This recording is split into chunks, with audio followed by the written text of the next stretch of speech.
When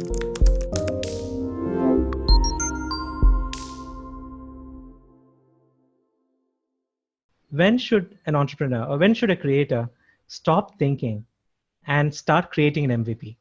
Because not everyone is going to get an opportunity like someone's going to introduce you. So when do you think people should stop thinking and start taking action? So that's a really good question. You're right. Most people won't get an opportunity like I got. And so what I would say is the most important thing is you start building a list of people as early as possible. So like I did with the landing page, the first thing you really need to know is who you want to target, even if you don't have a product idea in mind. And to be honest, a lot of the time it's better if you don't have a product idea in mind. Unless you have an idea that is just getting, you're talking to people and people are saying, oh my gosh, I really need this. And you can kind of feel what people are really thinking. Like, how excited are they? Are they, I need this immediately, shut up and take my money? Or are they like, that's a good idea. Yeah, it's all right. You can kind of tell what they're thinking. So for most people, I would say maybe don't start with the product unless you have that and you just feel like it's going to go really well. And a gut feeling is, I think, perfectly valid, to be honest. So if you don't, start building your list as early as possible, but you need to know who you're building it for. So everyone has some group of people that they feel like they can help. For me, it was developers. And luckily for me, a lot of developers were also freelancers.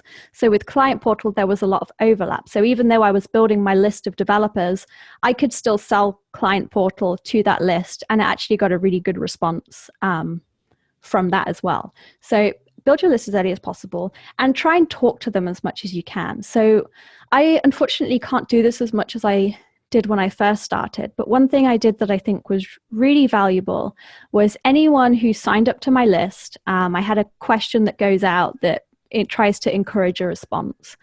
Anyone who replied to that, I'd send a super personal reply to them.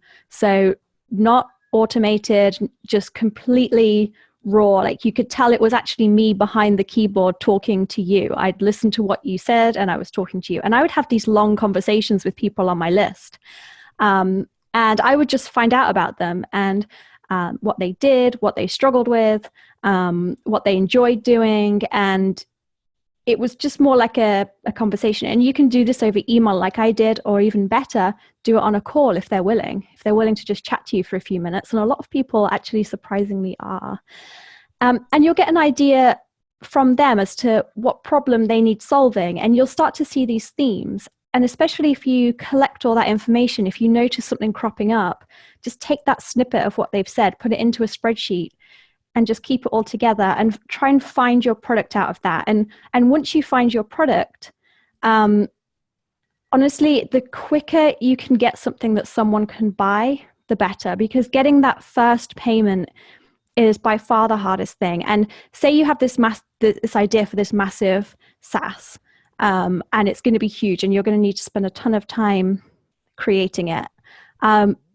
Before you do that, can you just create like a 1-hour video webinar thing that people pay $5 to go to that teaches something that's relevant to the SaaS, right?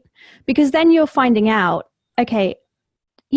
people want things for free. We all know that. But if people are willing to pay, even if it's just $5, then that is incredible validation. And you can just go from there. And you'll find that once you've done that, once you've got your first payment from your first subscribers, you can then just follow that path and you can create something and you're off. So this is brilliant.